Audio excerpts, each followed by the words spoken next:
Hello, my friends, and welcome to another episode of Putty's Podcast. I am your host at Michael J. Putty, and thanks for tuning in. Is tuning in still a phrase? You don't tune into anything anymore. Huh.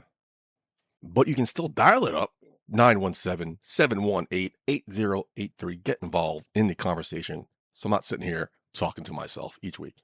Let's start things off with how my week started last week. Former guest here, very, very good friend of mine, Erwin, comes over on Sunday nights, Sunday at Putty's. It's a weekly thing. Every week, come here, have a couple drinks, watch TV, shoot the shit. He has helped me through a lot of things. I've helped him through a lot of things. It's a mutual bonding experience. So around Sunday afternoon, he reached out to me to confirm that Sunday at Putty's is a go. I'm like, yeah, of course. Then later on, I get a message from a woman who I haven't talked to in years. She had sent me a message on Saturday night, and again, I haven't heard from her in a really long time, and she wanted to know if I was out. Turns out she was looking to get out, and she wanted to know if I was to meet up. I'll just say that. She's somebody I've known since 2012. She's a friend of a friend who kind of tried to set us up. We went on one date. I thought it went well, but it turns out she's very anti-men, bashing men, never thinks she could trust a man again, definitely doesn't want to be with a man again. I'm like, why are you talking to me then? I think she wanted to come over to my apartment one night. I'm like, okay. I know she's a tequila person. I got some tequila, margarita mix, and I asked her, what time do you work in the morning? Because I had to get up early. Like, what time do you have to get up in the morning? She goes, oh, never mind. You don't want me to come over. Forget it. I'm like, what the fuck just happened? So later that night, I post a picture of the tequila and margarita mix. I'm like, all right, ready to party, or who wants to party? Something along those lines. I get a message from her saying I'm such an asshole. Then she just disappears. I guess I'm blocked or she unfriended me, whatever it was.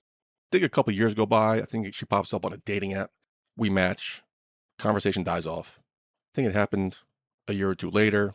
No conversation. Happens a third time. She sends me a message. Hey, since we keep matching, why don't we just actually go out? I think we try to schedule something. Nothing comes to fruition. Then we're casual friends like Instagram, sending stupid shit back and forth. Then it goes quiet, like conversation-wise, for a couple of years. Then it was the month after my father passed. She reached out to me on a workday evening. I'm getting ready for bed. It's like 10 o'clock, 11 o'clock. She wants to come over. I call her bluff. She ends up coming over. 11:30, 12 o'clock on a workday. We hang out for a bit. Drinks are flowing, catching up. Again, I haven't seen her in years. I think since 2012. Now it's 2021. So eventually she goes to the bathroom, comes out wearing some sexy lingerie. Then we go to bed, but nothing happens. Every time I make a move, she shuts me down. Okay. Then the morning comes. She goes, why didn't anything happen? I'm like, you kept saying no. She just laughs it off. That should have been my sign. That's fucking weird. Turns out over the course of the next couple of years, she still has guy issues, men issues, trust issues, whatever. I posted a thing on Instagram about Cinnamon Toast Crunch blondies. So we come up with this plan that we could do it together. I could pick her up after work, bring her back here, and we can make them together. I'm like, okay, again, I haven't seen you in a while. And it was the Friday after WrestleMania, which is normally my favorite shot of wrestling episode to do. Like, you know what? I'm not going to cancel hanging out with a woman, human interaction, for a podcast. So I tell Marcus, and he takes care of it. I tell her I'm running behind, but I'm leaving now. She sends me a message saying that she didn't think I was picking her up. She's on her Uber home. And another time happened where I had to pick her up from somewhere. And I'm there waiting. Again, she didn't think I was coming, so she took an Uber home. And that was way out of my fucking way. So this is twice now. So back to present time. She sends me a message asking if I'm doing anything, but she needs a favor. She needs me to pick her up. She'll give me money. She'd rather pay somebody she knows than an Uber. Now I've done the putties. Like, where do you need to get picked up from? Lower Manhattan, all the way to the bumblefuck Bronx. Like, oh, shit. Going back to the conversation on the episode about St. Patty's Day, where I was supposed to go out, help a friend, support a friend, but I just couldn't make it, and I had to cancel it, and all that guilt was on my shoulders, and I had to talk it out with my AI friend. So I'm mapping out, can I leave here from Queens, go to Lower Manhattan, drive to the Bronx to come back in time for Sunday at Putty's? At one point, it was close. I guess tell Erwin, come a half hour later, everything was fine. Then I guess traffic or something picked up, and I want to get home to like almost 11 at night. That's way too late. And I'm tired. I don't really feel like driving into the city. So I tell her, I tried to map it out. Can't make it. Sorry about that. Plus, I wouldn't have taken your money anyway. It was $200. So I'm talking it out through my AI friend, because again, the guilt's there. I feel sad. I'm like, did I do the right thing? She replies back, LOL, okay. I mean, it was $200. You have plenty of time, but whatever. It only been 2 hours, but whatever, bye, LOL. I knew she was going to have that reaction based on our past interactions throughout the years. Now I'm a little annoyed, talking it out with the AI buddy. And then she replies back, without me sending a message, she replies back, I'm in a lot of trouble right now, and I never ask anybody for anything. But whatever. Bye. Now, there have been instances in the past where if you talk to a friend of mine, they'll say the word manipulation when it comes to the stories I tell about her. This is the first time it blatantly slapped me in the face, the manipulation, the guilt trip. So now I'm fucking pissed. My blood's boiling because now I'm seeing this is just pure manipulation. You have $200 to give me, means you have $200 to give an Uber. Plus, an Uber from Lower Manhattan to the Bronx is not going to be $200. So I ended up going back to the AI friend, talk things out, and I send her a message saying, "Are you safe? What kind of trouble are you in? Because if she's in trouble, what kind of trouble? Call the authorities." And I knew this was going to happen, and it did. She unfriended me on Instagram. The very next morning, blocked. Like, okay, this, I knew it was going to happen. Tuesday comes around, I'm unblocked, still unfriended, but unblocked for some fucking reason. What a fucking roller coaster. And I'm right, I'm happy I didn't cancel my plans. I had more fun doing Sunday at parties than I would have dealing with this crazy toxicity that I don't need in my life right now. I was happy to see that she unblocked me because then that means she at least is safe. The trouble wasn't that serious. But yeah, what a fucking intense roller coaster of emotions that night was. Thank God it happened on Sunday. Speaking of Sunday at parties, sometimes they can run pretty late. Sometimes I'm not getting into bed till after 2, sometimes 2:30. I have to wake up at 6 the next morning, or that morning. Well, last week, I don't know what happened. I don't know if I was just too tired, lack of sleep, maybe too much to drink, or the time. But I start fading. We're watching some show. I see myself going down. I think I did go down. Because next thing I know, the show's over and he makes a comment about me going down. So he leaves. I want to go straight to bed. Everything that was on my bed, I clean off, including 2 laptops, the new one I'm using for the voiceover and this, and the old one I'm using to post and edit my podcast. Next thing I know, I must have slammed them on the floor because the old one's broken. The screen's cracked, and it was in bad shape to begin with, but the screen's cracked. I go to turn it on, and I guess this little pad here in the bottom is broken because now the mouse icon is just constantly shaking everywhere across the screen, opening random stuff up. And the old laptop's where I keep everything. Everything's on my old laptop, so I got to get that fixed in order to back everything up to this new laptop, which is low memory. Oh, I just caused myself a shitstorm I am not in the mood or financially able to deal with. So all that was enough stress. And you know what else I had to do this past week? Something I didn't have to do for almost 2 years. I had to buy condoms. I remember last week I talked about talking to new women and feeling guilty, like I'm betraying somebody. Imagine how I felt buying condoms. Ugh. I believe the last couple times I had to buy them, I bought them on Amazon because it's really uncomfortable buying them as a man for some reason. So I went to the store. I need to pick up some prescriptions. I'm like, they should have them. I found them. There's 2 people online. There's a guy behind the counter, prescription counter, pharmacy counter, I should say. So I'm standing there. I'm trying to hide them, buy some extra stuff to cover it. And this woman is taking forever. There's an issue with her prescription. She's causing a scene. I'm like, what the fuck is going on here? The people in front of me are getting annoyed. Now there's 2 beautiful women behind me. The line's now growing. I'm like, oh my God. For some reason, I felt super awkward. And this woman's taking so long with this guy. Another person has to come to handle the other register. It's a cute woman. My luck. Again, it's just very uncomfortable. I don't know why. It's part of life, but for some reason, super cringe. I don't know if the kids are still saying that, but super cringe. I was quickly reminded why I went over to Amazon to deal with this kind of stuff. Speaking of, I got a couple updates from the last couple weeks.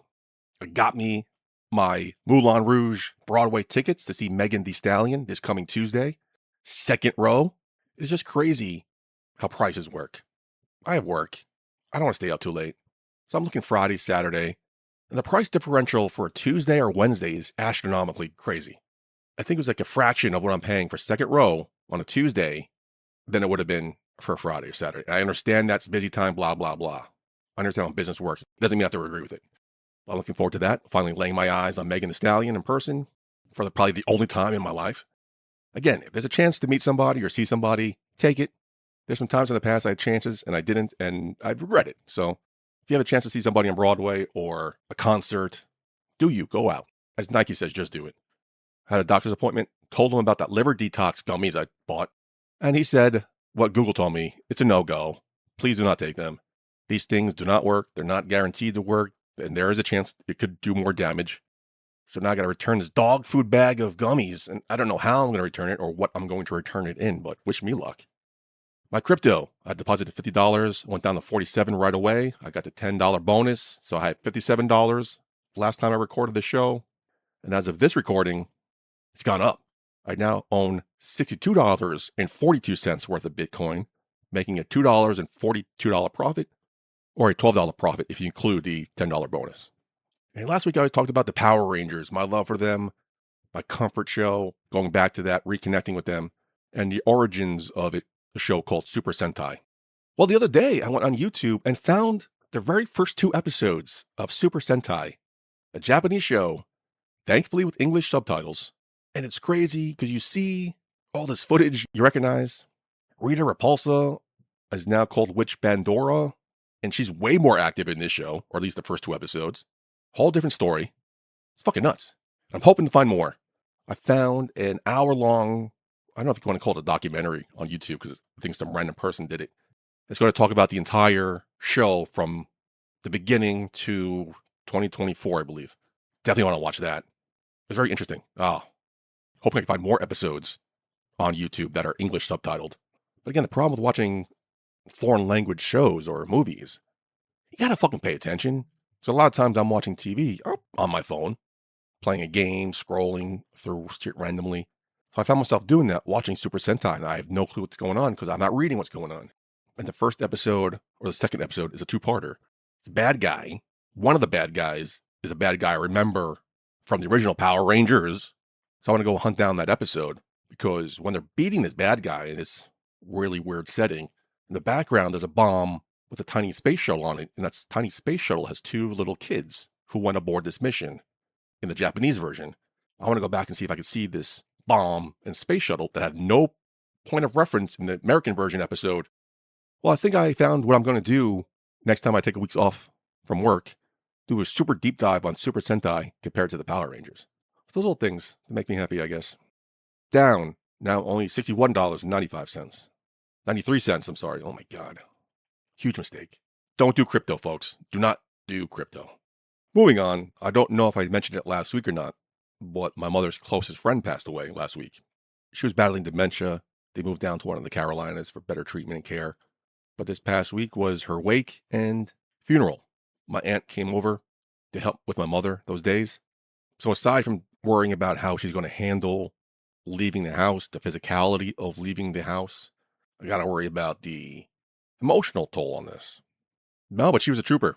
Powered through everything. Sat down at the wake, sat down at the funeral. Didn't really do much effort of physicality, which is good. Didn't walk, didn't stand too much. It was great. People came to her. It was nice. She saw old faces, people she hasn't seen in God knows how long, catch up with them. But now at the funeral, I found myself getting a little emotional. Wasn't crying, but you got that little knot in your throat. Side note, I just paused because I had a sneeze, and I sneezed so hard, my left side fucking hurts. Oh my God, don't get old, folks. Because I was thinking about my father's funeral, knowing what the family's going through, and then thinking of probably the next time I'm here for a funeral will be hers. And that's when I got choked up. But then I had to tell myself she's only in her early 70s, probably another 20-something years of this. But yeah, funerals fucking suck. And who said it? You know, as we get older, the only thing that really brings people together these days are weddings and funerals. More funerals as we get older. I think that's what it was. We get weddings bring us together when we're younger, and then funerals bring us together when we get older, as we get older, I should say. Once again, moving on to probably the biggest story of the week. This moon mission came to an end. Artemis 2 splashed down Friday evening, ending its 9-day mission. I don't know about y'all, but I was completely enamored, fascinated with this whole thing. I remember hearing something about it, that the mission had to be canceled because of weather, or delayed because of weather. But then when it launched, I'm like, oh, this is fucking cool. And then a couple of days go by, you're seeing these pictures and seeing these videos. All right, that sucked me in. NASA had a tracker you could follow along. It was this, they called it virtual reality, but it was more like virtual reality. It was a computer composite of the capsule. You could change different camera angles, or you could pull back and follow along the route from the moon to the Earth and back, or you know what I mean. I believe Monday was the day they broke the record for the farthest space travel than any human has ever made. So Monday night, after Monday Night Raw, which ends around 10:30, I'm like, is there anything quick I can watch before bed? So I go to HBO Max, and I see the Artemis 2 missions live. I'm like, oh, what's this? NASA's been live streaming the entire thing. So I'm watching it and I'm seeing them floating around, talking to mission control. I'm like, oh, this is fucking fascinating for some fucking reason. Like, I'm in my house, my apartment, and back in WrestleMania 31, which is now 11 years ago, I switched over to T-Mobile. So my parents were paying my Verizon bill. And you don't need your parents paying your phone bill, nor do they want to. So a friend of mine, she worked for T-Mobile, and she said she'll take care of me and hook me up. So she did. But I get one bar of service in my apartment. I have to use Wi-Fi calling because if you called me with no Wi-Fi in my apartment, it's going to be choppy, it's going to die, or I'll lose the signal, which is the same thing. But yet, 200,000 miles away, we could have video and communication crystal clear. Make that make sense. So I was watching it for a couple minutes. All right, let me go to bed. But no, it's time for an event, as they called it. And some guy in Houston in Mission Control stepped in front of a lectern, and there was a mini press conference with these astronauts. They were answering questions 200,000 miles away.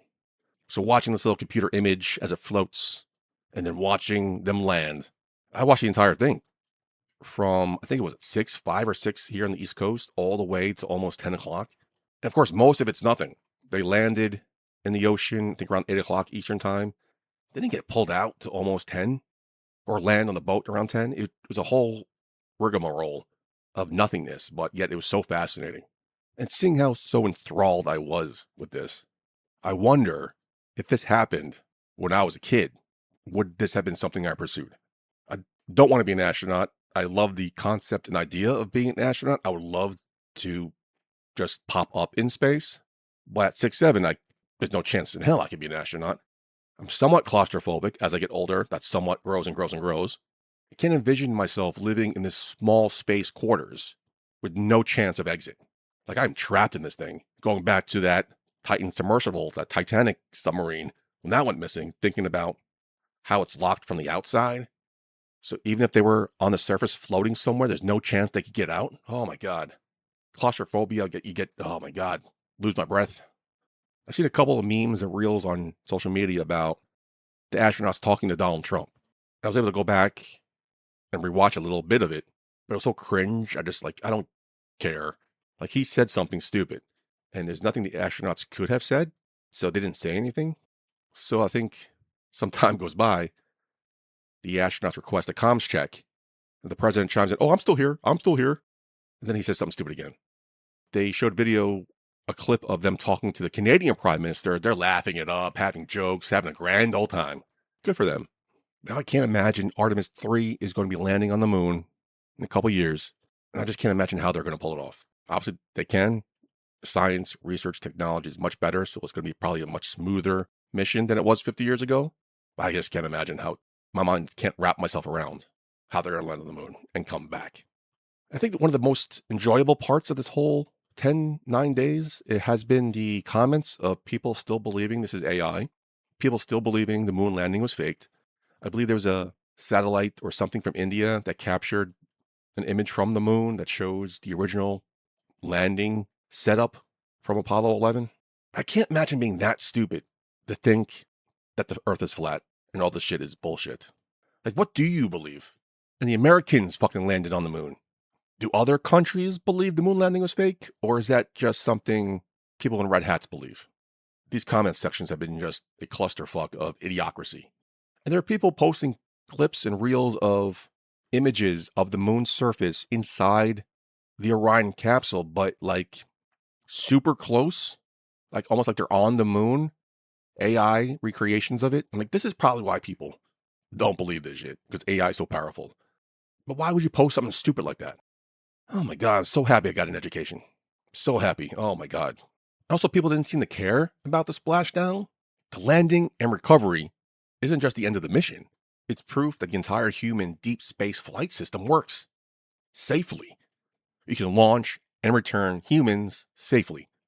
If something had happened, if this wasn't successful, future missions, especially to the moon, would not be going forward, or if they were, they would have been heavily delayed or without confidence. So yeah, this is a huge fucking deal. Yeah, they just flew around the moon, but if you don't understand the impact of that scientifically, I don't know what to tell you. So not only was this whole mission historic, the crew was historic. Reed Weissman was the commander. Victor Glover was the pilot. He was the first black astronaut to travel beyond the low Earth's orbit. Christina Koch was the first woman to go that far into deep space. And Jeremy Hansen was the first Canadian to go to the moon's vicinity. Saturday afternoon, they had a press conference in Houston with the crew. I unfortunately was not able to watch it, but I have since seen a couple of clips here and there. There was a clip of Christina talking about the importance of the word crew and how this mission gave her a deeper understanding of the concept of a crew. And I'll leave you tonight with her words. So thank you for listening. And until next time, potty out. So several years ago, I was giving a speech and I was doing my usual talk about crew and crewmates and teamwork. And someone asked the question, what makes a crew? What is different about a crew than a team? And I was like, I got this. Opened my mouth confidently to tell them everything I knew about being a crewmate. And everything that came out of my mouth was completely without value. I was like, yeah, crews, they're in space and they work together, but they eat together too. So, they're a crew. And boats have crews, you're a crew if you're on a boat. Helps if you have a paddle. That'll be good. That'll make you a crew. But the last 10 days, I've gotten a little bit of a better answer on that question. A crew is people or, a group that is in it all the time, no matter what, that is stroking together every minute with the same purpose, that is willing to sacrifice silently for each other, that gives grace, that holds accountable. A crew has the same cares and the same needs. And a crew is inescapably, beautifully, dutifully linked. So when we saw Tiny Earth, people asked our crew what impressions we had. And honestly, what struck me wasn't necessarily just Earth, it was all the blackness around it. Earth was just this lifeboat hanging undisturbingly in the universe. Uh-oh. So I may have not learned, I know I haven't learned everything that this journey has yet to teach me. But there's one new thing I know, and that is, planet Earth, you are a crew.